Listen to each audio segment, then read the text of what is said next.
Uh, Welcome to session number, and I need to look at my thing here because I got it wrong once before. This is session number 24 of Genesis in Depth. We're going verse by verse and chapter by chapter through the book of Genesis, looking for a layer below what we would normally get in a survey of the book. Well, actually, 2 or 3 layers below. I'm Dr. John McMath. I'm joined here by my friends in Italy and in the Philippines and around this country. And it's here in the good old US of A. I'm speaking to you today from the palatial studios of the LJPF in the penthouse here in North Idaho. It's really, really good to be together. Okay. Um, I'm going to go directly to our share screen and see if I can make this happen. And I'll introduce you to Keturah. This is Abraham's second wife, and not to be confused with Sarah, his first wife. Uh, this is actually a photograph from a National Geographic magazine of a Bedouin woman. It's generally impossible to get a photograph like this. You have to have permission from the husband, and everybody has to cooperate, and it's hard. But this is a good picture. I kind of liked it. Uh, we don't know exactly who Abraham married. We know her name, but we don't know really much of anything about her. This is in chapter 25 and verse 1. So Abraham took another wife after the death of Sarah. Sarah was buried there at the cave of Machpelah in Hebron, which is the only real estate Abraham ever owned. His whole life, this was it. We're going to find that Isaac will own some property, and Jacob lays claim to a little bit, but it would be another 450 years after the time of Jacob before uh, we see the people of Israel coming out of Egypt and taking possession of the promised land. So this is going to be a while. So Abraham took another wife whose name was Keturah, and she bore him Zimran, Jokshan, Medan, Midian, Ishbak, and Shua. All right, those are a bunch of names that are not terribly uh, familiar to us. Uh, Midian is the father of the group that's going to be called the Midianites. Okay, and we've heard of them. We run into them in the Old Testament. Sheba and Dedan are the sons of Jokshan. Sheba and Dedan are both in southern Saudi Arabia area, what is today Yemen. So the Queen of Sheba was a queen in the area now controlled by the Houthi rebels in Yemen. The sons of Dedan were Asherim, Letushim, and Lumim. As some have suggested that Asherim was the father of the Assyrians, but that's probably not true. The name is similar, but we think probably not. The sons of Midian were Ephah, Epher, Hanak, Abidah, and Eldaah. And these were the children of Keturah. So what we see there is a list of 6 sons, 10 grandsons, who are um, the progenitors, the patriarchs of mostly the Midianite uh, people group, and a variety of others. The Midianites, Edomites, Amalekites, and others are altogether the people of the East, what is today called Arab. But this just goes to show that not all of the Arab speaking peoples are the sons of Ishmael. Ishmael is actually a relatively small percentage of the whole group. So Abraham, verse 5, gave all he had to Isaac. Okay, so none of the rest of them got any portion of Isaac's real property. But to the sons of his concubines, Abraham gave gifts. While he was still living, he sent them away from his son Isaac eastward to the east country. Okay, so there were a variety of others. This was standard Near Eastern practice, but it doesn't make it right. And while he was still living, he sent them away because he didn't want Isaac to be compared with the others. Eastward from the Promised Land is virtually all desert. There's a fringe of the desert, the first few miles to the east of the Rift Valley, that can be cultivated where there is pasture land. But it's a very thin line, just a few miles, and then the high desert begins, the desert plateau that becomes Saudi Arabia begins, and that is to this day called the empty quarter. And only Bedouin who are properly equipped for that kind of life live out there. And even the Bedouin don't go into the empty part of the desert. Even the camel caravans don't go there. In modern times, that area has been uh, transited by modern equipment. So if you have a convoy of four-wheel drive vehicles hunting for oil, they can do that. But it was impossible even for camels back in the day. Uh, and that's the area, the fringe of that area is where the first few generations of the Arab nomadic people groups began to wander. And so off they went. Now, verse 7 takes us into this next paragraph about Abraham's life. Now, these are the days of the years of Abraham's life, 175 years. So Abraham lived a good long time. I may have mentioned this before, and it's worth keeping an eye on. That Abraham's lifespan, just under 200 years, is about twice as long as uh, most people are able to live today. Some people die a lot younger than this, but 70 years is about an average age for a lot of people in Western countries today. Uh, in Abraham's day, people lived a longer time.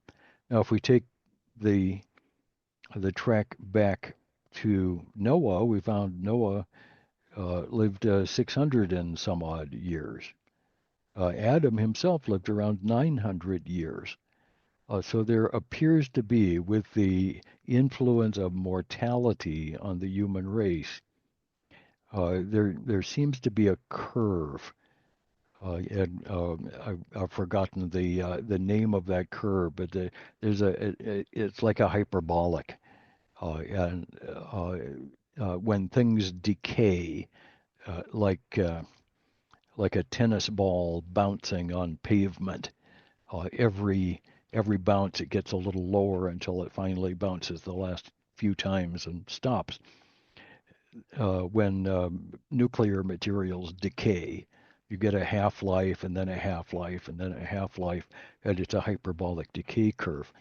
The ages from actually from Noah down to the standard biblical age of 70 or 70 years uh, takes place over roughly 1,000 years, and maybe 2,500 or 2,000. It's hard to say exactly, but the lifespan decreases. These age numbers are not random or arbitrary, but rather reflect the actual history and reflect the uh, the increased mortality of the human race. They died sooner. So Abraham lived 175 years. He breathed his last and died in a good old age, an old man full of years, and was gathered to his people. Isaac and Ishmael, his sons, buried him. Interesting that Ishmael is still in the circle, and he's a part of the party that buried Abraham here in the cave at Machpelah, in the field of Ephron, the son of Zohar, the Hittite, east of Mamre, the field that Abraham purchased from the Hittites. There, Abraham was buried with Sarah, his wife. Okay.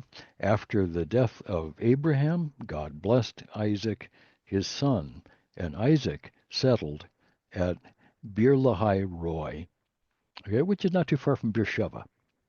It's in that community, the southern part of the Negev wilderness is the Beersheba area. Now, all of this, all his offsprings, all the genealogies here, not terribly important, but good to remember that Ishmael was not the only offspring of Abraham. Uh, also had six more sons, and off they went. And these are the people of the East. This is a who's who of the patriarchs of the Eastern peoples, or the who we call the Arabs. Now, today there are a lot of people who are Muslim, but not necessarily Arabs. Arabic refers to the speaking of an Arabic language.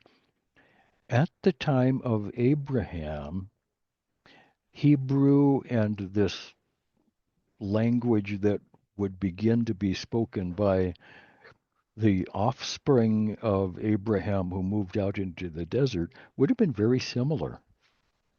And today, we see the results of that. Arabic and Hebrew are still very similar languages. And the Arabic language actually has a much, much larger vocabulary than the Old Testament does. So up until fairly recently, when other ancient languages became available, Arabic was the go-to language for investigating the etymological roots of the Hebrew language. We know that these two languages are very close together in a lot of important ways. They're both written right to left. They both have uh, triradical roots, three-letter roots with all consonants, and the vowels are added later. We know that in the Quran, which was written thousands of years later, that is the first literary work in Arabic. We know that it was first written with consonants, and not until several hundred years after the first consonantal text was published uh, were the vowels added. And that makes for some very interesting textual problems when you're studying the Quran, but we're not going to do that here. I won't inflict that on you. Let's look at the succession from Ishmael. This is just a few verses, chapter 25 and verses 12 to 18. This is an actual honest-to-goodness Bedouin tent. It's set up in a parking lot near a museum at Arad in the Negev desert. Arad is a very interesting place to visit, not least because they've set up, or occasionally they will set up, a Bedouin tent out in the parking lot. It's kind of fun, and sometimes some of the local tribes will send a group out to be Bedouins for a day. They'll come out and they'll make coffee for people that are coming through the park. Uh, it's all fun, and we know that uh, this is all staged. The Bedouin would never uh, put up their tent in a parking lot, but this one is, and they've got their rugs out, and they've got the little silver tray there, actually a silver plate, and it's where they would serve coffee when they do that. Interesting. This is the kind of tent that uh, that Abraham would have carried with him as a nomad, which is what Abraham was. He would pitch his tents, and this is what a tent looked like. Uh, Pieces of usually camel hair cloth, sometimes goat or camel skin, a kind of a leather, would be used for the upper portions. Usually it's a camel hair blanket type affair that goes around the outside for the verticals. And this produces a fairly comfortable, wind tight, not quite sand tight structure that can be warm when it needs to be, or a place with comfortable shade when it's really hot, which it is most of the time during the day. So here we see in verse 12 and on, here are the generations of Ishmael, Abraham's son, whom Hagar the Egyptian, Sarah's servant, bore to Abraham. These are the names of the sons of Ishmael, named in the order of their birth. So we get this list from Ishmael, and some of these are fairly important. Most of them are not. Nebaioth, the firstborn of Ishmael, and Kedar, Abdiel, Mibsan, Mishma, Duma, Massa, Hadad, Tema, Jetur, Naphish, and Kedema. These are the sons of Ishmael, and these are their names by their villages and by their encampments, 12 princes according to their tribes. Okay, and if we some of these names actually have survived into relative modern times as the names of small towns in the uh, Western Arabic Peninsula, a place called the Hijab or Hijaz. Uh, Places like, let me look here again. Kedar and Duma, Tima, and Kedema are all names of places in that western desert. The western desert of Saudi Arabia has a bit of rainfall and a couple of small rivers. Uh, Mecca and Medina are in that part of Saudi Arabia.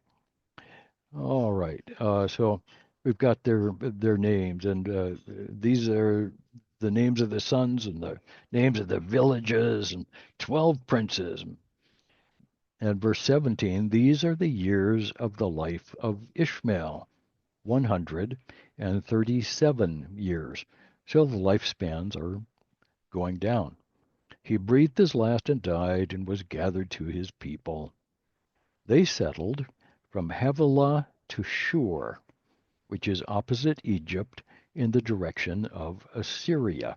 And that's another way of saying the west side of the Arabian Peninsula. He settled over against all his kinsmen. So the language means opposite from his kinsmen, the other side of the Rift Valley. And you'll see Havilah is way in the south, and Shur is actually up close to the territory that we'd call Edom, just south of Petra. So that whole area is the Ishmaelites. The Midianite people groups were in similar places.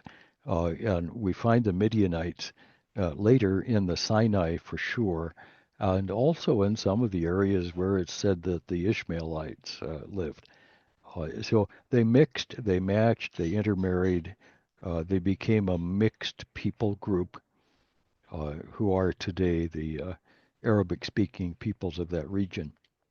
Now, next we see in verse 19 what is called the succession from Esau, or from the succession from Isaac. And this is a long one, 25:19 through 35. So this is a major story. Most of what we call the succession from Isaac is actually the story of Jacob. Okay, so it starts out, verse 19, these are the generations of Isaac, or Elah Toledot. And when we're talking about uh, the generations, what the Hebrew means is here is what came of, or here is what came after Isaac. This is the result of his life. Here's where it goes. So we have this story now, beginning with Isaac, and then we're going to go on to the birth of uh, Esau and Jacob. And the story really is about them. Isaac is a fascinating character. Uh, the most important thing that he did in all of his life was to be born, which required a miracle. It had nothing to do with him, and then to be sacrificed on Mount Moriah by his father. Uh, it- this makes him a type of Christ. So, very interesting character. But besides that, Isaac is essentially the transitional character from Abraham, who has a major story, to Jacob, who also has a major story. The whole rest of the book of Genesis is the story of Jacob. Of course, Joseph, his son, and how Jacob was invited to come to Egypt. So the whole rest of the book, half of the book of Genesis, is about this transition to Egypt. And all of the stuff that's going along through here is a part of that. So these are the generations of Isaac, Abraham's son. Abraham fathered Isaac. Isaac was 40 years old when he took Rebekah, daughter of Bethuel the Aramean of Paddan Aram, sister of Laban the Aramean, to be his wife. And Isaac prayed to the Lord for his wife because she was barren. There's that theme again. The barren wife who becomes the happy mother of children. That's seen as a form of blessing. And it's amazing how often we get that theme in not just in Genesis, but all through the Old Testament. And finally pops. Even John the Baptist's mom, Elizabeth, could not have children. But finally, she and Zechariah had a child who turned out to be John the Baptist. God's promise of life. He is the life giver. And when he chooses, he can withhold that life. When he chooses, he can give that life. Salvation is essentially the gift of life from the dead. The whole resurrection theme is tied up here. So here we go. Isaac prayed for his wife Rebekah because she was barren, and the Lord granted his prayer, and Rebekah, his wife, conceived. And not only that, the children struggled within her because she had twins. And she says, if it is thus, that is, if God has answered prayer, why is this happening to me? So she went to inquire of the Lord, and the Lord said to her, and here's the prophecy about the two boys who were in her womb. Two nations are in your womb, two peoples from within you shall be divided. The one shall be stronger than the other, the older shall serve the younger. All right. So Rebecca was having twins, and this is in the days before ultrasound, so nobody knew that this was two boys. But it was obvious that there were two nations fighting in her womb. Uh, and I've never had twins. I've never actually talked about this to a mother who's had twins, but I can imagine that when the children begin to get movable, when they start kicking, it must be quite a party. I'm not sure it sounds like fun, but it's really quite the thing. The important here is that there'll be two peoples from within you, two nations, two people groups. There'll be an Esau people group, and there will be a Jacob people group, and the one shall be stronger than the other. And that's always the way. There's always a strong one and a weak one. There's always a winner, always a loser. It's always going to be the way. So that's not the news, but the big news is the older shall serve the younger. The older will be Esau. He's born first. This is a part of ancient tradition that is really pretty widespread. Every place we find this in the Bible, it works the same way. When we compare this with the ancient Near Eastern cultures in places like Mari and Nuzi and Ebla and Ugarit, we find same rules. The inheritance of a man did not pass to his wife, it passed to his eldest son, the firstborn son. And in the case of twins, it's important to know which twin came out first, because that's the firstborn. It might be only a matter of minutes, but the firstborn is the firstborn. And by law, by long tradition in the ancient world, the firstborn would receive the lion's share of the inheritance from his father. Is just the way it goes. So, verse 24, when her days to give birth were completed, behold, there were twins in her womb. Yeah, like she had questions. And the first came out red, all his body like a hairy cloak. Okay. I have trouble imagining that, but some kids do come out with a lot of hair on their heads, but he's got hair all over his body, which is interesting. They called his name Esau, which is a word that in the Hebrew of that time meant red. Later on, his nation would be called Edom, which is another word in the dialect of that nation that also means red. So Esau, Edom mean the same thing, two different languages. And so they called his name Esau. Afterward, his brother came out with his hand holding Esau's heel. So his name was called Jacob or Yaakov. And Isaac was 60 years old when Rebekah bore these two. So Esau is the firstborn, Jacob the secondborn. And when the boys grew up, we see this story going on.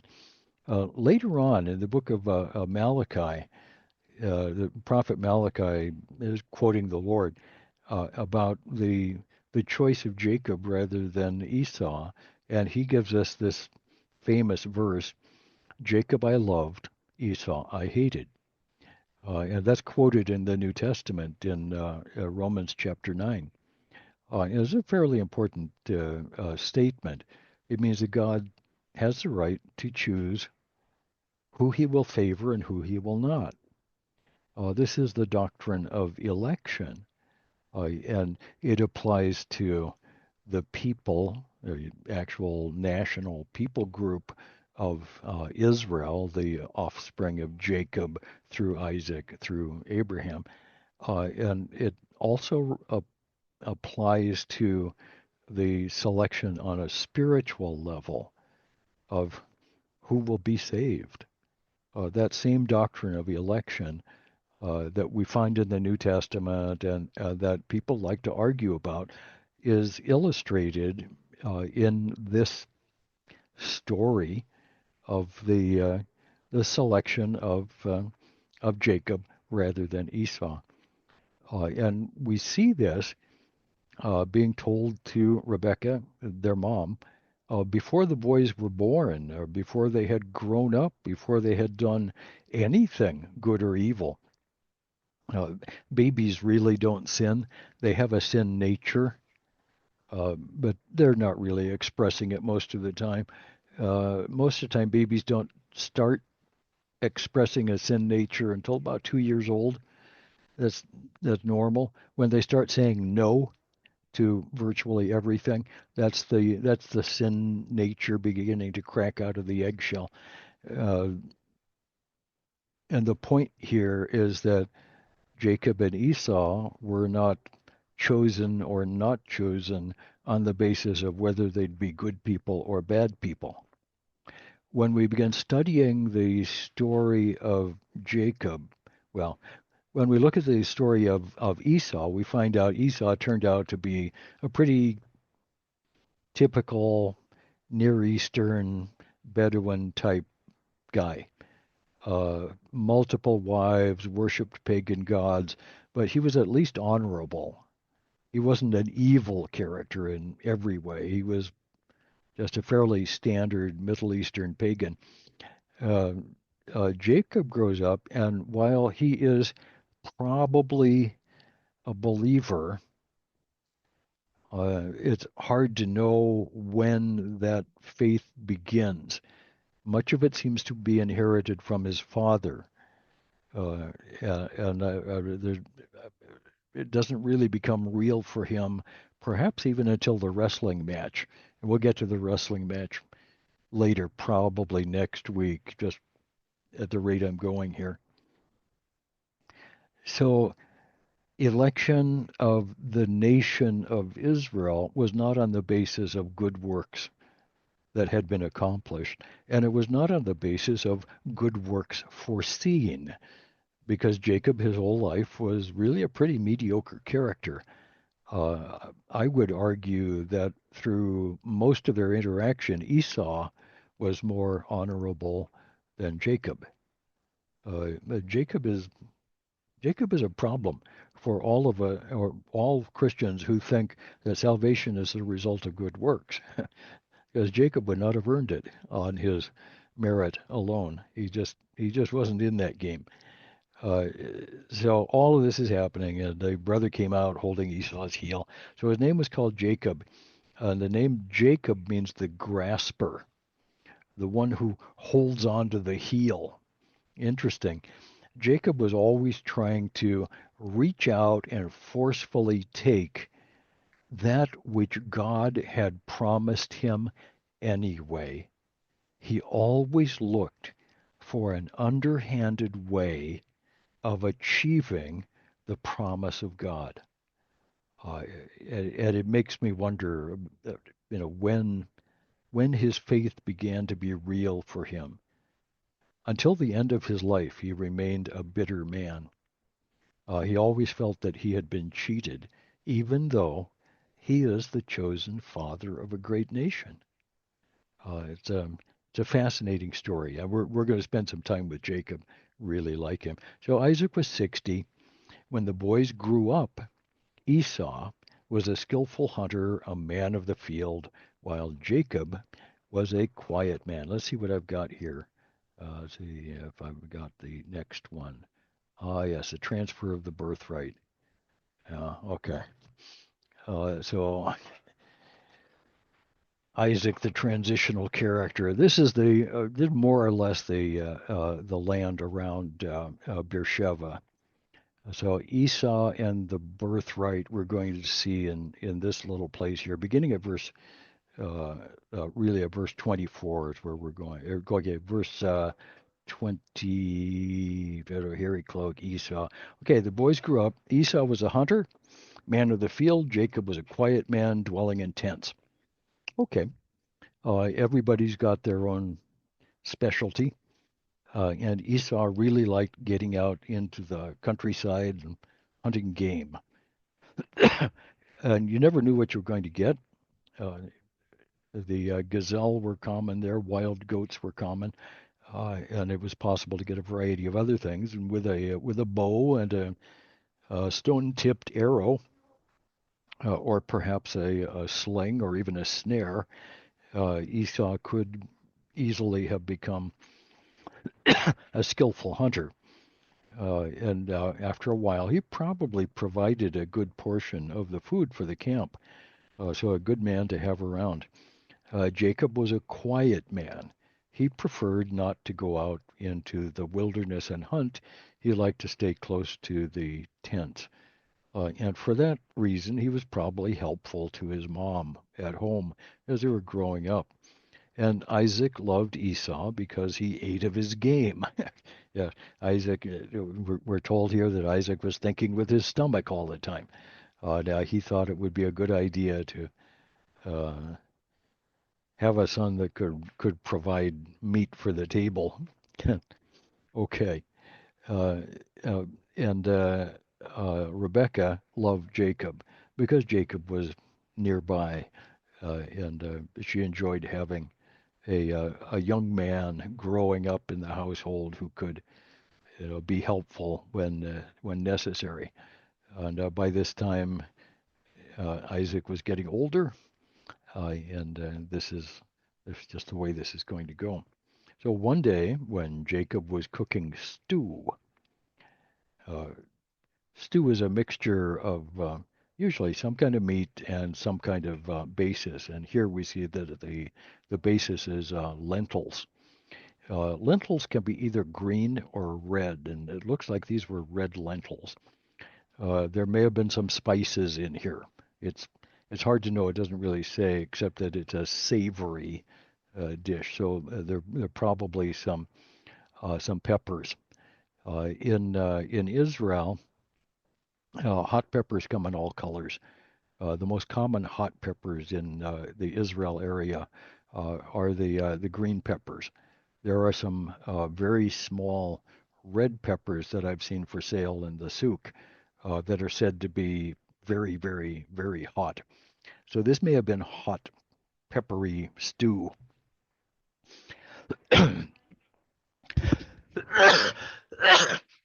Sorry about that. Some have suggested that what Jacob had done here was to invent a bowl of chili here in the U.S. With the nation of Mexico just south of us. We're used to a hot stew made of meat and chilies and sometimes various kinds of beans. And this is often red, and so a bowl of chili is called a bowl of red down in the Southlands. And we've been to Texas and have had Texas chili, and it's quite good. And we wondered, was this what Jacob was cooking up? Because Esau's name is literally red, and it would make sense that Esau would want a bowl of that red stuff. And Esau said to Jacob, let me have some of that red stuff, literally, for I am exhausted. And therefore his name was called Edom. Well, his name was already Esau, which means red, and Edom also means red. And Jacob said, well, sell me your birthright now. And Esau said, I'm about to die. He was probably overstating the case. Of what use is my birthright to me? And Jacob said, swear to me now. So he swore to him and sold his birthright to Jacob. Then Jacob gave Esau bread and lentil stew, and he ate and drank and rose and went on his way.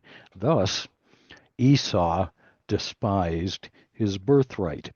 Now that last bit there uh, is the famous verse in this passage. That's the memory verse if you'd like one. Esau despised his birthright, so in a kind of way, he was giving away his right to the first inheritance. Uh, Now, those of you who have been following this will remember that God had said to Rebekah, and presumably to Isaac as well, the older will serve the younger. So Esau was not destined to receive the birthright. By God's word, Esau had no right to the birthright. It wasn't his to sell. And Jacob was the child of promise. The Messiah will come through Jacob's line, and that was not his to buy. There was nothing he could possibly have offered that would have purchased that. This is in Esau's place. Esau despised his birthright, so it serves him right. He should have paid more attention to his birthright. Yes, that's probably true. But what I really see is the character of Jacob. Jacob thought he could buy his birthright. Let's just buy the birthright. Why not? And if that doesn't work, we'll figure out something else. And so Jacob bought the birthright that God has already promised. We're going to find that pattern all through Jacob's life. He's always grasping, always scheming, always coming up with a way to cheat so that he can get what he thinks he deserves, even though this is precisely what God has promised to him. For me, that makes Esau Jacob a really interesting character. He's a liar. He's a schemer. He's a cheater. He's a scam artist. Uh, he's a uh, he's a thoroughly untrustworthy guy. And the story of Jacob is going to take him off to Padan Aram to find a wife. And he's going to end up coming into contact with an even bigger scam artist, an even bigger cheater. And the story of Jacob and Laban is fascinating. When we read between the lines of that story, we're seeing just a great funny sequence, and that's where we'll pick up tomorrow. I'm going to have to quit now. It's a little short, but we've got to get Donna into town to see her doctor. She's having a little operation next Monday, and so the doctor is going to have a last consult before all of that happens. So we will see you then. Let me see if I can make this. Yeah, see if I can stop the share. There it goes.